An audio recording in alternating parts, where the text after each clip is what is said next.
back. Whatever you do, just you better start doing it right. All right, you better start doing it right.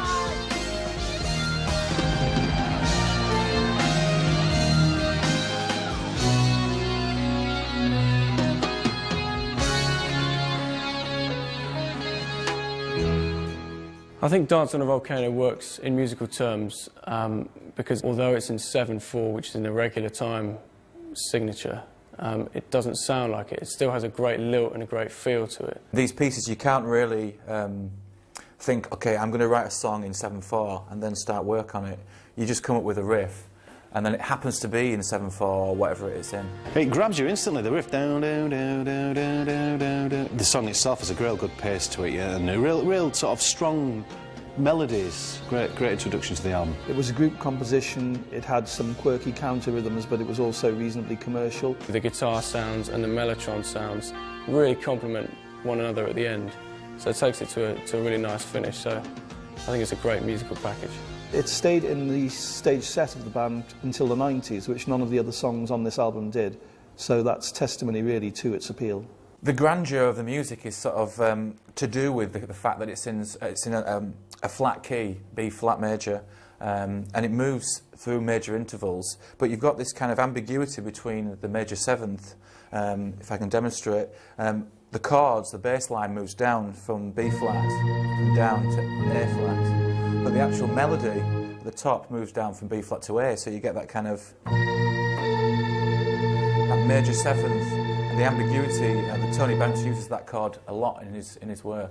Interestingly, Dance on a Volcano and Squonk were the first two songs they started to do when they got into the studio. They got their music together and they went into the studio to do it, but Steve Hackett wasn't there for the first 2 weeks, and they put down Dance on a Volcano and Squonk pretty much without him. But in view of what would happen with Steve Hackett quite shortly afterwards, it's quite revealing that the three of them got the sound together quite quickly.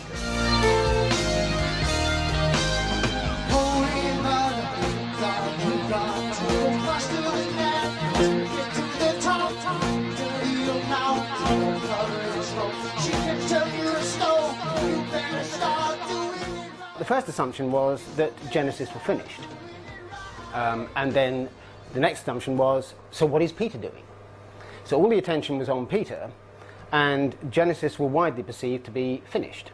I certainly think people must have thought, where are they going to go now? When Genesis lost Peter Gabriel, they really lost more than a frontman. He was also the lyricist, he was the face of the band to many people. I mean, I know that they were looking for a singer, but the singer was there all the time, and they realised that. But yeah, I mean, how do you follow something like that? It was almost as if Jethro Tull had lost Ian Anderson or Led Zeppelin had lost Robert Plant. It was that much of a potential loss. Peter Gabriel had his wacky kind of out there attitude, you know, he was very theatrical, and his costume played a huge role, and his makeup, and you know, he was really something else. Genesis had always been perceived really as a vehicle for Peter Gabriel's lyrical flights of fantasy and his concepts, which in truth was never ever the case. Everybody had collaborated on lyrics in Genesis with Peter Gabriel. They were confident they had the music, and in fact, by the time the rest of the world knew that Genesis no longer featured Peter Gabriel, the band had written pretty much all of A Trick of the Tail. So they were feeling fairly confident about it. It was different, but it was still them. Yeah, I was amazed, because I love the album. It's one of my favourite albums. I think it was an incredible work, you know, for them to come out with that under the pressure they must have been in. I still listen to it now, and it still blows me away like it did, you know, when I was a kid. You know, wonderful piece of work, and to pull that off without Gabriel in the situation they're in, you know, it just shows that, you know, the kind of talent and the resilience of the band. The departure in sound for A Trick of the Tail came really because the band were more confident in the music they were writing. They knew how to write good soundtrack material, which is what they'd always written for Peter Gabriel. Now they had a chance to push that music to the foreground a bit, which they did, and they felt much less constrained. They also, for the first time, went out and got themselves a proper producer. And he really pushed the sound of the band. He divided it up, saw what was good about it, and got it down in the studio properly.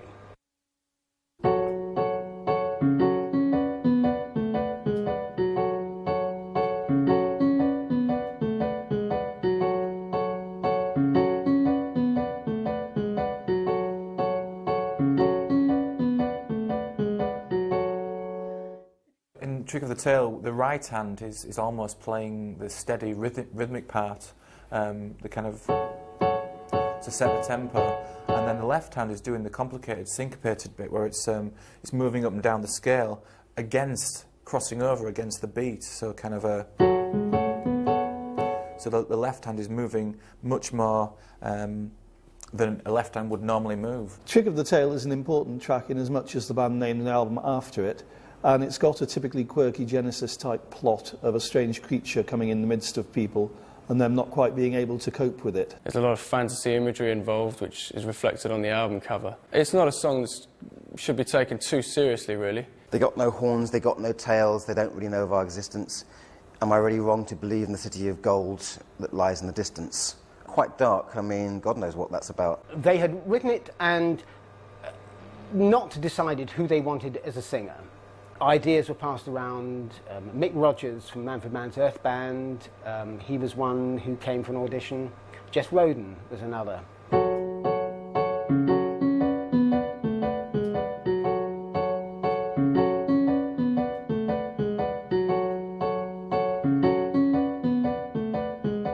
Phil reckoned he could do it, but in that totally British way, he was expecting to be asked to do it. I mean, I know he'd sung bits and bats, you know, he'd sang a song earlier on and bits of melody lines like harmonies and stuff. Yeah, I mean, people must have been shocked in a way, like, probably the last thing they expected, you know, he was the drummer for a start. With all the jokes about drummers that applied then and probably apply now. So you didn't think of your drummer as being a singer or indeed being a musician. When I first joined the band, it was I was kind of viewed as class clown, you know, because I mean, I was a kind of a scapegoat in a way, which is fine, because I mean, like, drummer's role, which is what I was at the time, the drummer's role is very defined. It's like a goalkeeper, you know. I mean, it's like he's there to really present the vibe, you know. You give the band the energy with the playing on the drums and the sort of humorous and the sort of personality vibe, then the band will sort of, you know, bounce off it.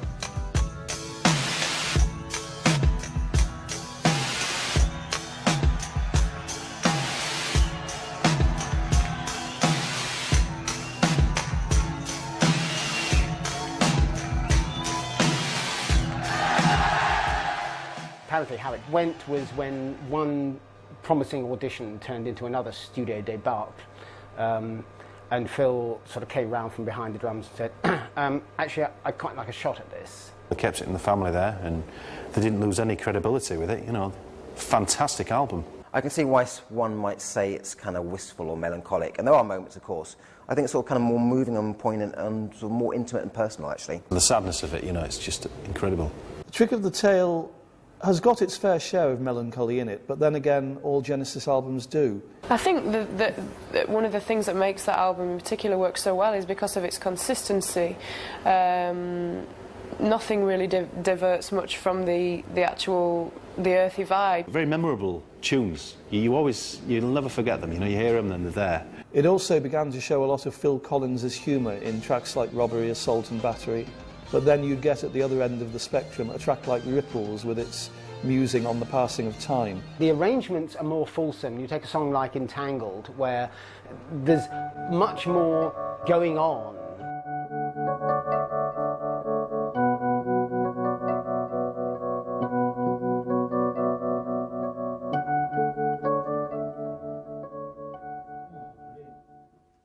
In Entangled, we've got the major seventh chord again, and such a beautiful, poignant riff. It's D major, I think it's in, but the first note starts, and then you get that major seventh, that C sharp over the D, and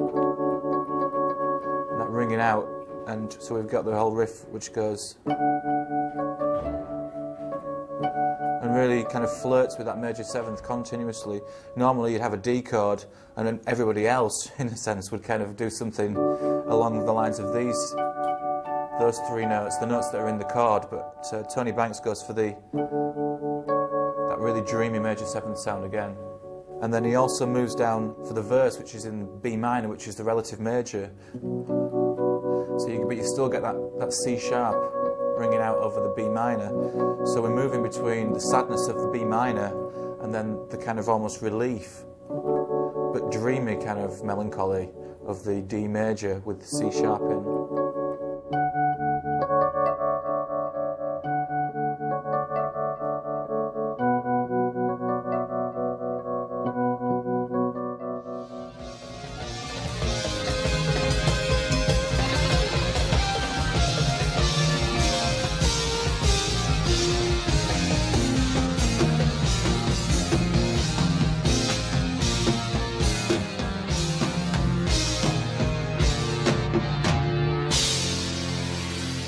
You couldn't get many bands covering songs like that, you know, because it was so the musicianship was so brilliant, you know. It was just they weren't showing off as musicians because everything fitted with the music, but it was like just the power of what they could do. Live, it became a very dramatic part of their show. It comes crashing in with this drumming and this really frenzied percussion, really setting the scene and driving all the way. It's great. There's a sort of, there's sort of typical Genesis English idiosyncratic sort of odd time signatures that is Genesis. It's a sort of fanfare to declare that the whole album is done. It's one of those things that came up out of a jam, and they liked it so much they thought this would be a good way to end an album. And certainly as a live track it had a lot of mileage.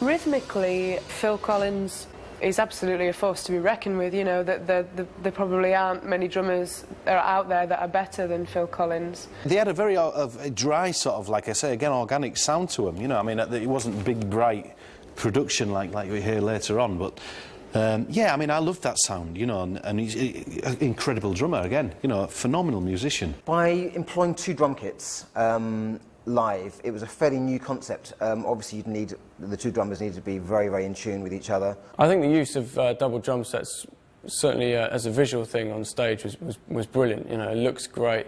Yeah, it was a pretty exciting time. I mean, when you listen to it now, it sounds maybe slightly over the top. Could be dangerous, but it works brilliantly with Genesis. The reason it could be dangerous is because immediately people think it's too busy. But if they're working together rather than singly, it works brilliantly.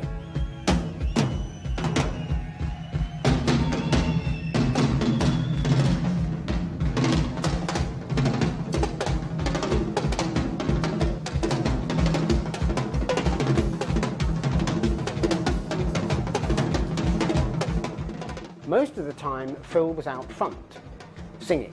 And then, when he'd finished singing, he would quite often nip back to the drums, and then the two of them, and you could see their eyes light up as they sort of looked at each other and thought, yes, now. And off they went.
it's very strange. When you live in London, or live around London, and you get the music papers and things, you are led to believe that there is a certain type of music that is popular, and everything else is not. And yet, if you actually ask the punters, they'll, you know, the people that come to see our gigs, will go and see Motorhead. You know, they'll go and buy a Clash album. They'll go and see Susie and the Banshees, you know, and they'll also come and see us. I mean, it's like some as me. I like Weather Report. I like Stephen Bishop. You know, I like John Martin. I mean, I just like all different kinds of music and artists, and it's the same with fans.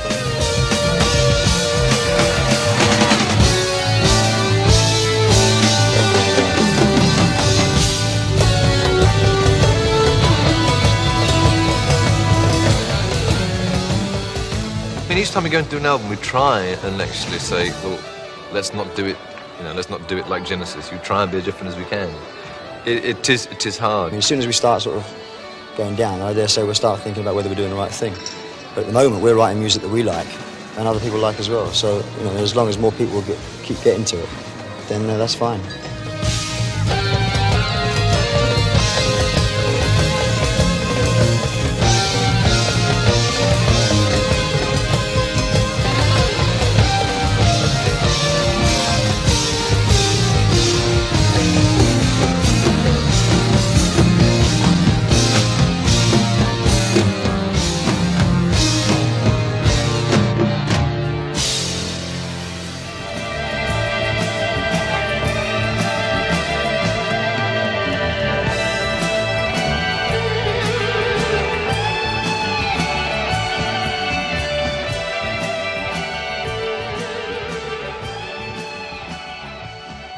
Because they had proved their point with The Trick of the Tail, which was far more successful than The Lamb Lies Down on Broadway in sales terms.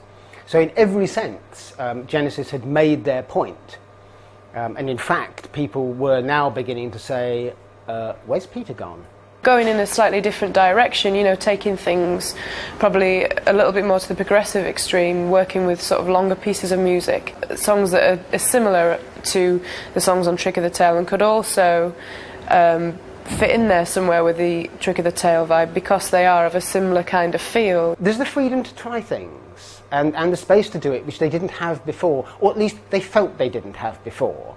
Now they were more relaxed about it. They could come to the studio, work their ideas through. They felt confident about the people in the studio with them. They were choosing them. There was really much less tension all the way around.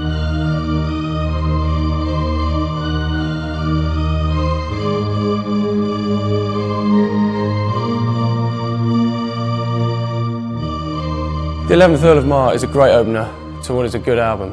They really chose wisely in putting this at the top again. Great decision by Genesis to do that. The production is remarkable for the time. You know, at the time when I first heard it, I thought it was a little bit cluttered, but reviewing it now, it's really stood the test of time. It's just very high-tech, high-end, classy, fusiony, but without being too fussy. It starts off with a really sinister chord. It's almost like the same chord of James Bond, that "Good evening, Mr. Bond." It's a kind of E minor, but with a major seventh, so you get that kind of sadness of the minor. You also get the mysterious laziness of that major seventh over a minor chord. It's a very, very peculiar chord, never ever heard before in popular music. So we've got the root note, and then instead of coming in with a note at the top, like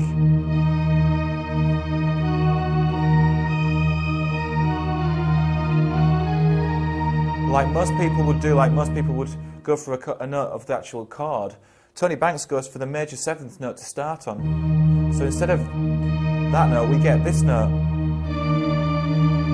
which is very, very unnerving and kind of ominous that something is going to happen. And so we get that movement.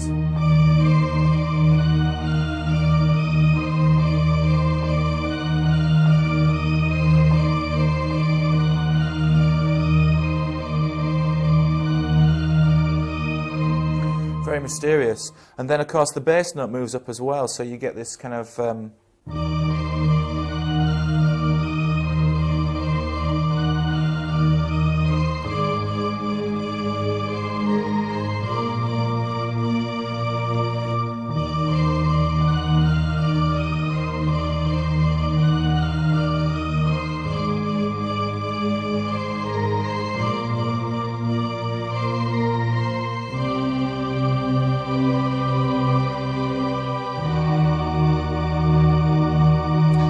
get this fantastic change of chord and key.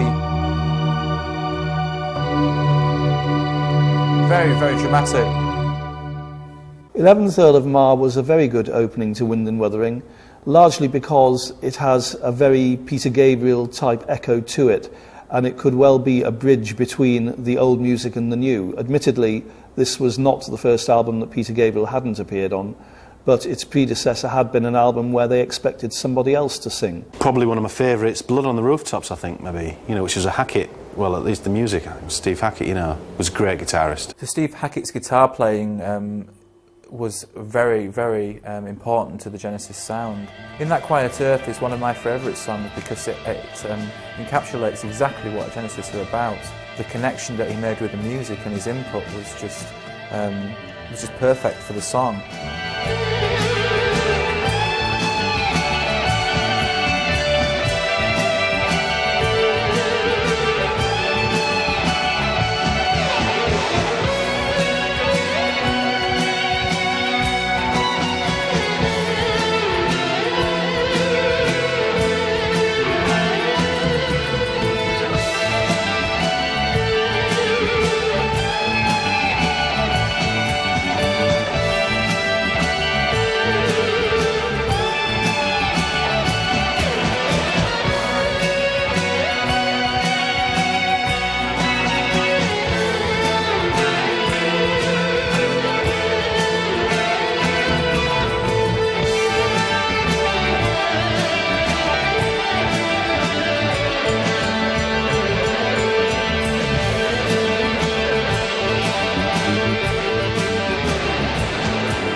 Wind and Wuthering, though, is really Tony Banks's album. The centrepiece of it is One for the Vine, which he spent nearly a year writing and putting together.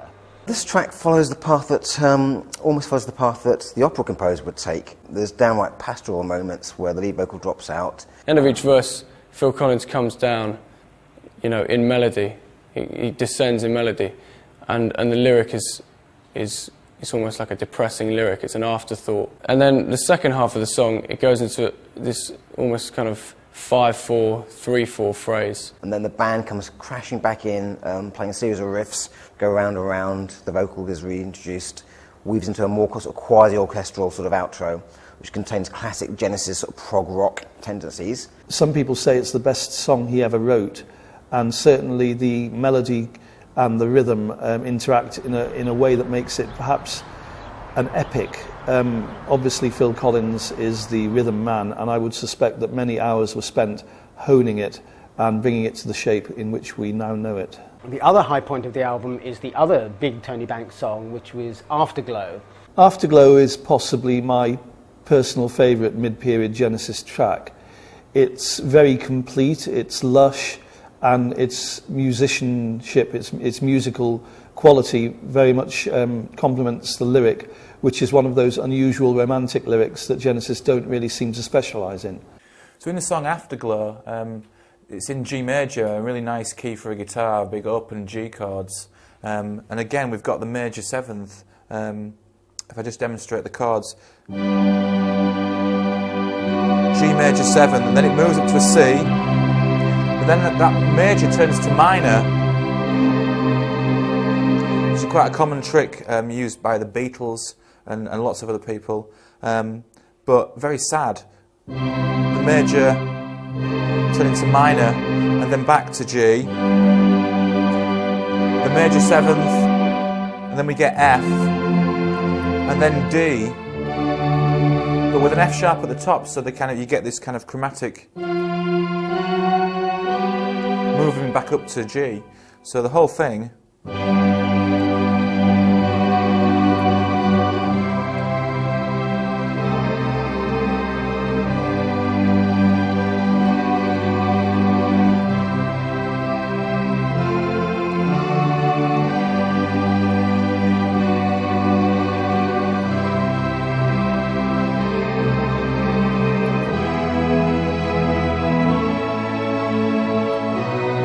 And then, of course, the key change there, very unsuspected, moving up to E major. And a lot of composers would not really have the courage or confidence to be able to just shift to another key just like that. But then, as usual, Phil Collins keeps it very tough on the rhythm track, on the drums in particular, and the arrangement is quite hard and positive. It's almost like one of the anthem songs that they have, and particularly one I know that people like to come after a huge epic number in a Genesis set. He's a genius. The guy's a phenomenal player, technically incredibly able, but a great writer and a great craftsmith, a great song crafter. And he's playing. He's just great. You know, it's a real pleasure to listen to, and he's got a real style of his own. You know that it's Tony Banks playing when you hear it. I think in his early days he was actually an organist to begin with, and there's something about the way an organist plays to a pianist, and there's a lot of melodies that come through that wouldn't necessarily come from a classical pianist. I think you can say that Tony Banks is the keeper of the Genesis musical keys, if you like, if they're cupboard. He has always held that sway. My role is definitely as a writer. You know, I'm not a very natural performer, but in a group nowadays you've got to kind of contain all the different aspects within the group. In the old days, I suppose there used to be writers who never performed and performers who never wrote. It's amazing to note that Wind and Wuthering followed A Trick of the Tail 10 months on. How many top bands these days would release 2 great albums within the space of a year? Wind and Wuthering is a step up from Trick of the Tail, and I think it's one of the most underrated prog rock albums, really, certainly in the Genesis package. Tony Banks certainly thinks that Wind and Wuthering is one of Genesis' best ever albums. I think it's his personal favourite, probably because he contributed rather a lot to it himself. But I would say it certainly sees the band hitting their stride.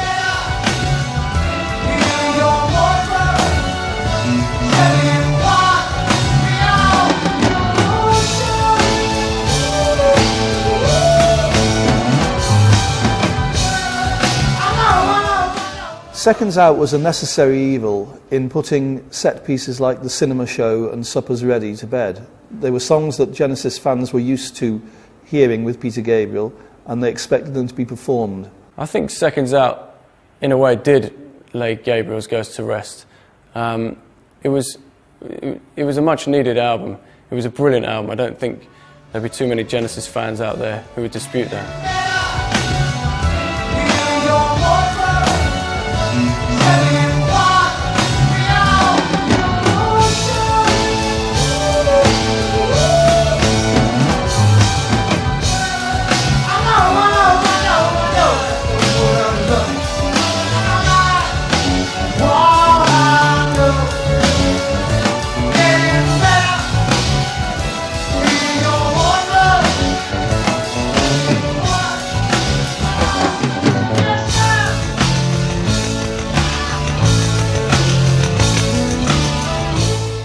Comparing Peter Gabriel and Phil Collins is very difficult, largely because Peter Gabriel, I still believe, is one of the most unique performers we have in British rock.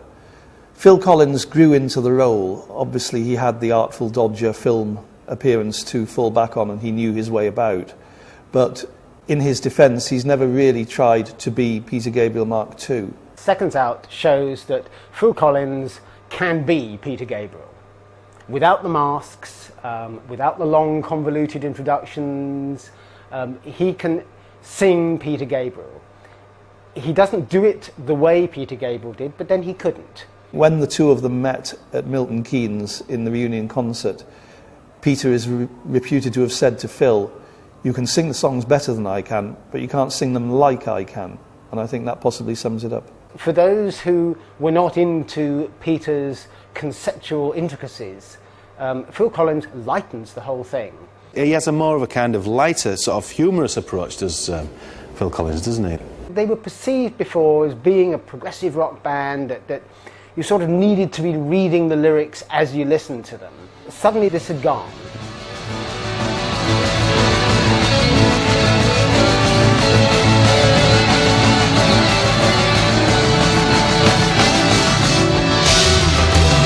Step in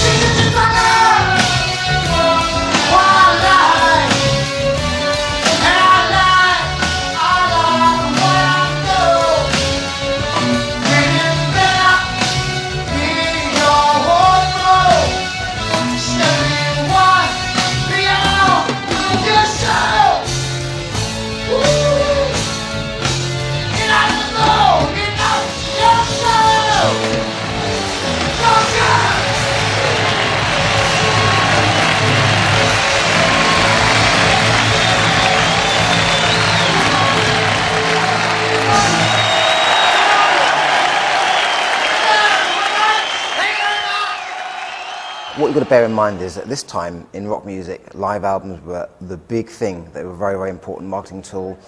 Very much affirmed that these were rock bands, not pop acts, that were out there live on the road, probably touring 6 months a year, and the public just were lapping them up. I really believe that at this point the band were almost at the pinnacle of their craft. I think by that time they probably felt fairly comfortable without Gabriel, and they knew that their fan base was still there, loyal, and people were enjoying what they were doing. At that time, I think they were using the light show, and Genesis have always been at the forefront of light shows. I think they always realised that they were very much a theatrical band, that in fact the music was the soundtrack to a story.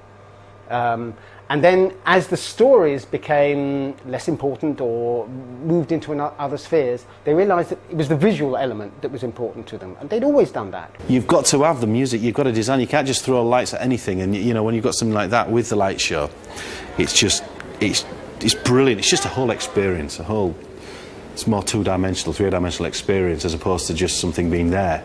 The lights out there to light the band, to blow your mind as well, at the right moment, on the right moment of a song, whether it's slow, fast, medium pace, and these guys were craftsmen at that.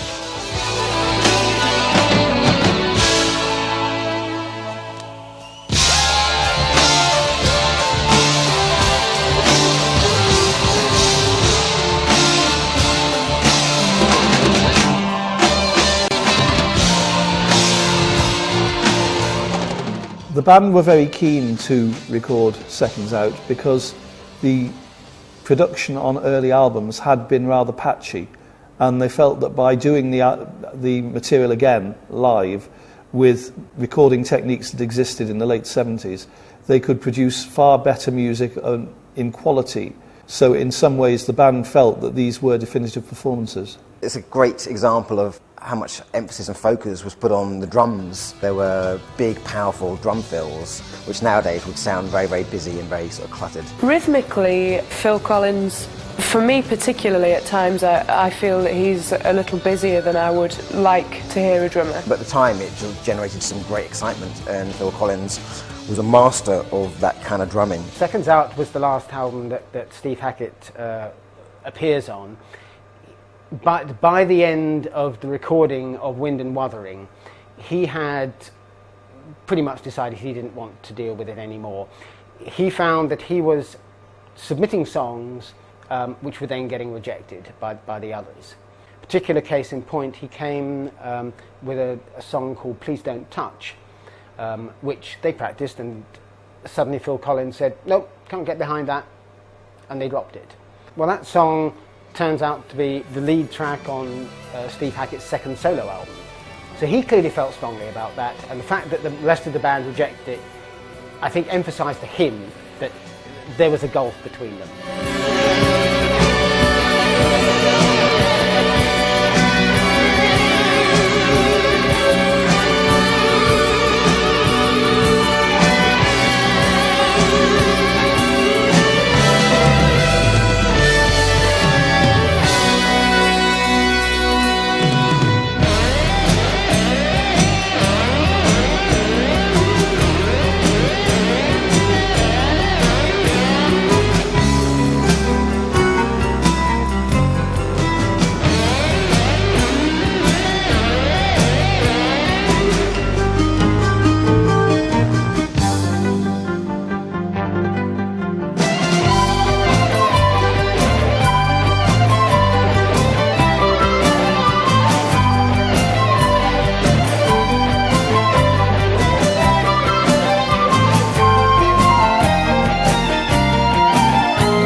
Ready? Right.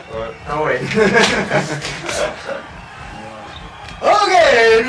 I'm ready. Hey, I'm looking forward to it. Hey, I can feel it. I can feel it. Can you feel it? I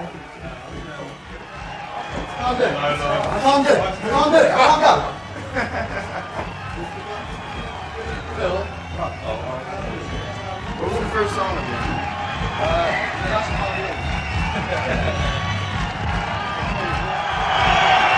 Come on, Jeff, you're not professional. What's happening? What's happening? Once you're on, it's got to start like that. Yeah, it does. Really does.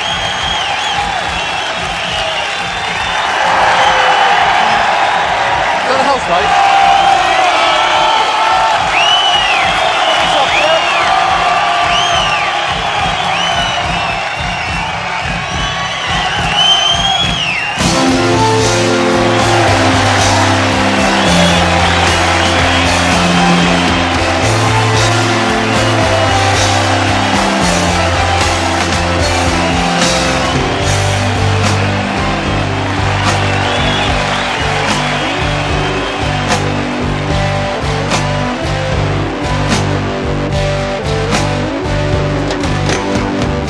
Get out of the way, fat man. You got something to do. Go fill up your hands. Opportunity shine back up at you.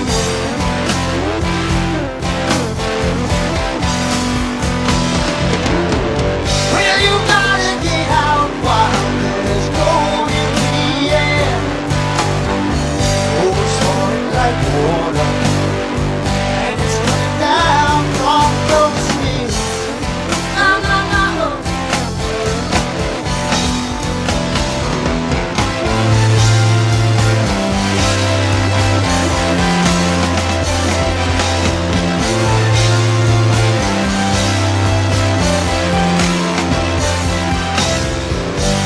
Go west, young man. Earn $1 a day. That's what your family said. Deep in the Motherlode was the opening track on side 2 of the album.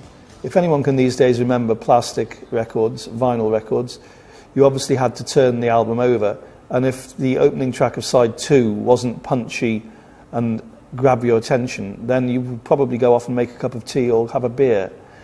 So really what this track had to do was grab the attention again and make sure that you were really hooked into what was going on. And you're rolling the days right on into the night.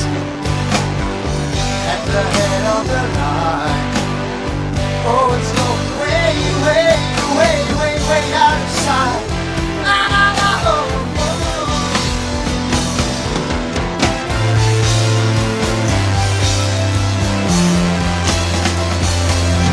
Back west, young man, like your family said.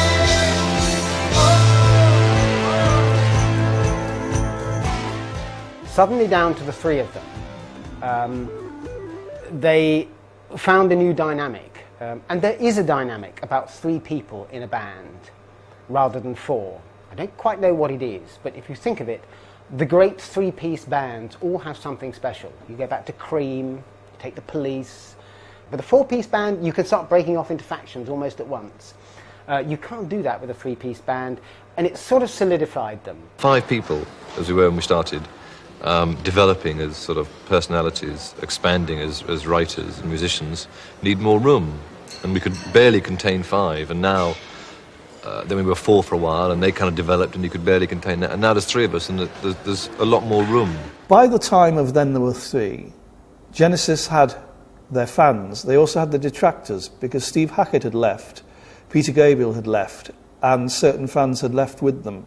I think that there were well-publicised rift with Steve Hackett, and obviously the album title tells you, well, okay, they're slightly having a small snipe at him. By now, of course, they're feeling fairly confident. Things are on the up. So there's no question of replacing Steve Hackett. They now have the confidence that they can do this with the 3 of them. And Then There Were Three again. I loved it. Absolutely loved the stuff. Suddenly there's a swing to Genesis that was never there before. You can click your fingers almost. Different slant, more brighter produced album, more bright reverb on the vocals, but some beautiful songs on there. You know, kind of a lot shorter, the songs. If a song feels good, 3 minutes long, then we'll leave it at 3 minutes, you know, because there are some things you just can't stretch out for the sake of it. You know, it just feels right at that length. From first to last, there's not a weak track on it. But then again, there are no real career highlights that you would look back on and say, this was Genesis' greatest moment. Certainly the business heads, Tony Smith, their manager, Hit and Run, their record label and publishing company, were probably very happy to hear after sort of 6 albums, 7 albums, an album that was much more aimed at the commercial jugular. You've got Mike Rutherford left to do the guitars there, but I thought he did a great job. Mike Rutherford was certainly engrossed in his guitar work. He'd never been a lead guitarist, and suddenly he had to be one. He rose to that challenge admirably, actually. I think Mike Rutherford's use of bass pedals was great, and in particular in Duke's End, you know, where he really beefs it up. It gives it that extra kick, extra bottom end. They were very similar to the bass pedals of an organ, which enabled an organist to play the 2 manuals of an organ with both hands, but also to be able to play the bass parts with his feet. There were only 3 of them, so this was kind of crucial. A couple of simple presses would have great effect, there's sort of awesome power, and make everything sound very big, rock, and very kind of, you could make a 3-piece band sound like a couple of bass guitarists and a couple of guitarists playing heavy power chords at the bottom end. Go west, young man. I'm ready to do that. Just want you to know today.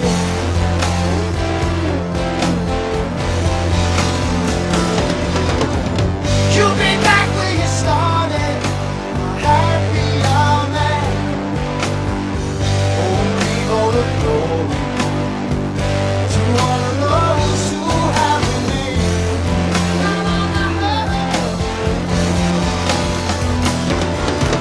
Go west, young man.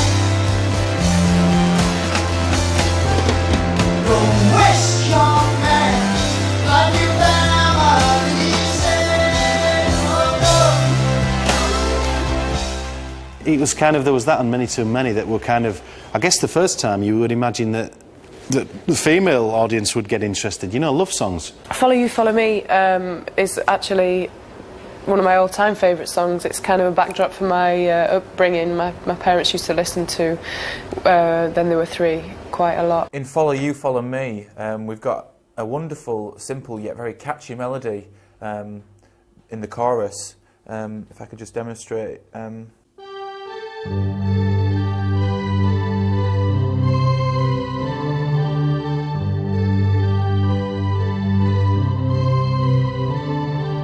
Just 4 notes, but very simple.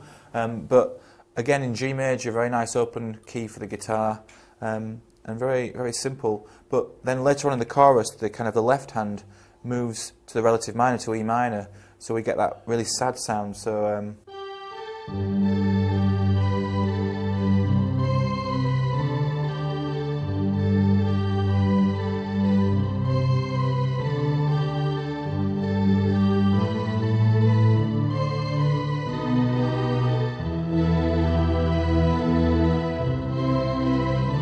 It's hard to say why it works musically. I mean, I'm surprised that it's so beloved by Genesis fans.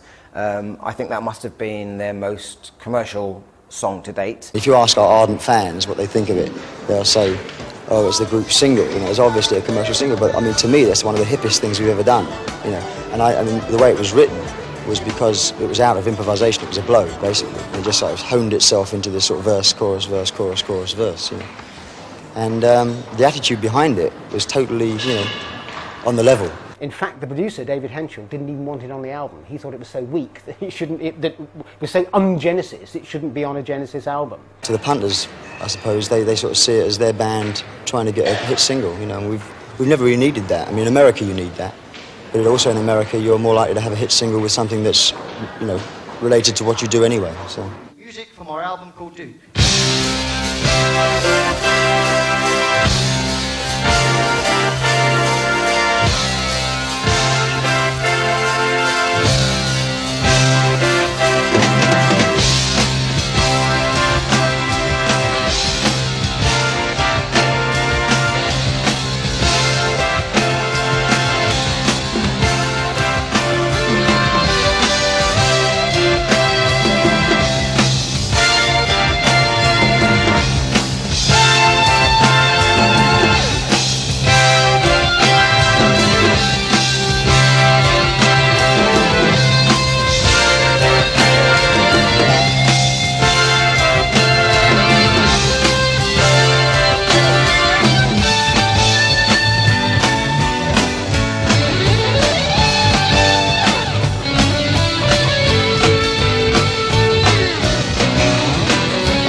Duke is a very transitional album, but it is moving towards what you might call the 80s era Genesis. It came after the band had nearly broken up, caused by Phil Collins' marriage collapse. He actually moved to Canada to try and save his marriage. In fact, Phil Collins' marriage collapsed anyway. So he comes back 2 months later and says, well, it's all over, so let's carry on. There was definitely a new feeling about them. There was a new sense of bonding. They sat in Phil's bedroom and jammed constantly. And at the end of the day, they'd go back, listen to the tapes, see what they liked, and that's where Behind the Lines and Turn It On Again and Duchess all came from jams like that. And they were able then to fill out the sound, and it's the beginning of the new 80s Genesis sound. Times were good. She never thought about the future. She just did what she would. All that she really cared about her music.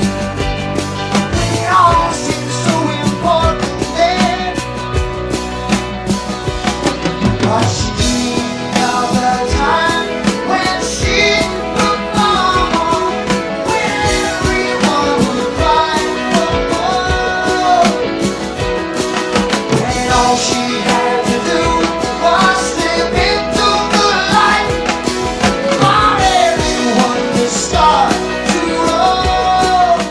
It's a really defining moment in electronic use within rock music. Throughout the 80s, there was a huge influx in electronic drum sounds and percussion. People were experimenting with all sorts of electronic sounds. The use of the drum machine on Duchess is interesting because the band actually jammed it up in rehearsal, and to actually be playing to a drum machine in that way was perhaps indicative of Genesis looking for new ways of working. I think what's important here is that they don't overuse it.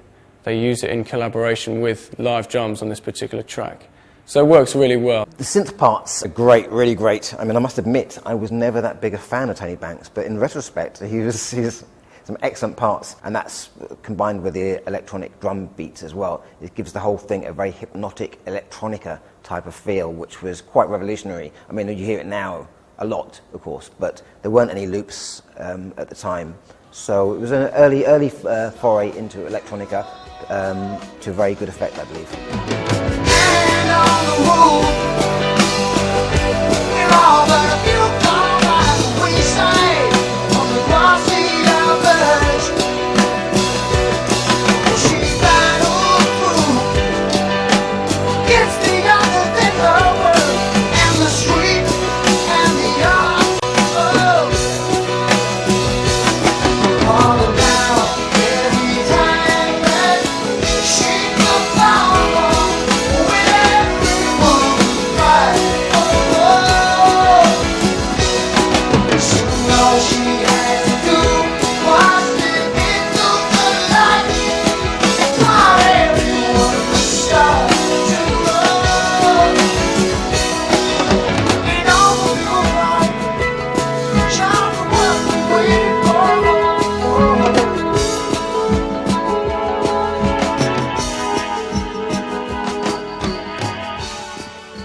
There you have it. That's the brand new single from Genesis from the album Duke, a track called Duchess. How are you viewing the prospect of the Liverpool audience for 2 nights? There's towns you know are going to be good and kind of rely on. There are supposed to be several hundred forged tickets in circulation. I mean, Yeah, what are your thoughts on according to that? the fans, the guys outside said 7,000 or 8,000. But I think you said 700 or 800. I think 7,000 That's or more 8,000 realistic. is a bit It'll be a couple of toppy. million by the time we get down to the gig. Does that Oh, cause yeah. a problem, presumably, before the gig then? I mean, if the tickets are having to be checked that thoroughly before the kids are coming in, then it must basically slow... the process of people coming in very slow, which means we go on later. Which means there's more risk of us being drunk. Sorry. This is an afternoon radio show. That's right.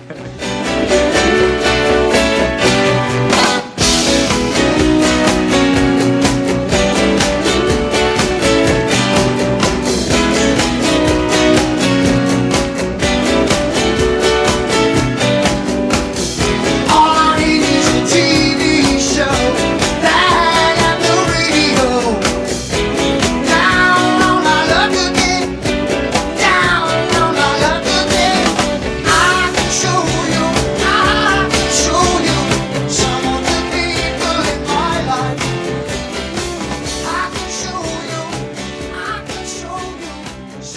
Turn It On Again, what a great track. I think that's probably my favourite Genesis track. Turn It On Again has an almost rhythm and blues type edge in the old-fashioned sense of the term, which made it particularly palatable to American audiences who are now beginning to wake up to what they've been missing in Genesis. I'll never forget the first time I heard it on American radio. I just couldn't believe it. I knew that it was Genesis because of Collins' voice, but I couldn't quite accept it because it's magnificent. It also, typically with anything involving Phil Collins, has a very rhythmic feel, and in fact it's in 13/4 time, which possibly makes it unique among, if not Genesis music, then hit singles. Crashes in with all this driving bass notes. You know, it's what creates the tension is this pedal note, continual pedal note from the bass and the guitar, just staying on the one note, the drums building it up. It's quite hard to follow where the rhythm drops along with the vocal. They almost seem to clash, but it's perfect. It's the classic rock track, simple as that. It's driving me mad. It's just another way of passing the day.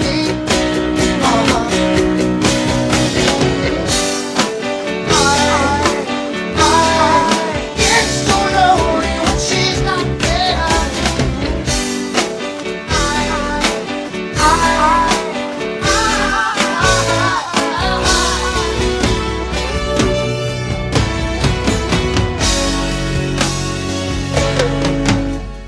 By now they're starting to take in more musical influences. Some of the influences have come at them from people like Chester Thompson and Darryl Sturmer, who were American musicians who'd come in, and although they weren't contributing on record, they were touring with the band, and obviously there was an impact going down.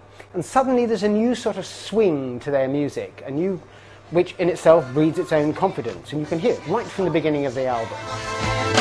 Don't wanna leave you, don't wanna go, but I'm losing all control. Can't you see me? I'm slipping away. You only stay if you got will to keep me here. Oh no.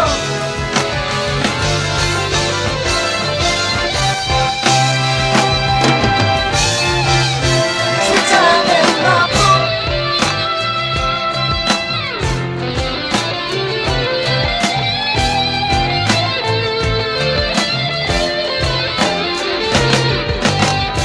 So many times since then I've heard those words, and I'm waiting to see you.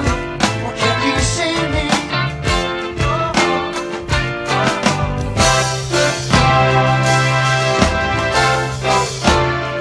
I think Duke's End is a really successful track for the reason that it's a classic prog rock song. It's a farewell fanfare. It's saying, that's it, folks. You know, we've given our best. We believe this is a great album. Genesis always liked it to end albums on a high, and with Duke, which had a certain semi-concept running through it, Duke's Travel and Duke's End was almost like the full stop at the end of the album, the buffers at which the train finished. It still shows, even at this stage, although it was getting more scarce, that they had that magic ingredient to really rock out, to really go for it.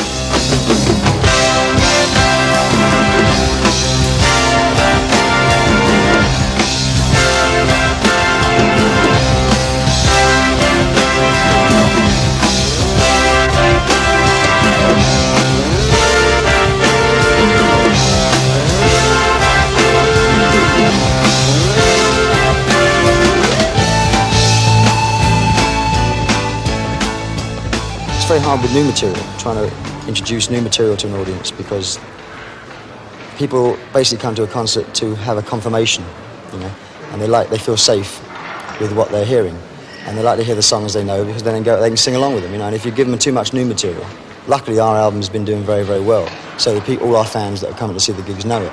You have to reach some kind of climax.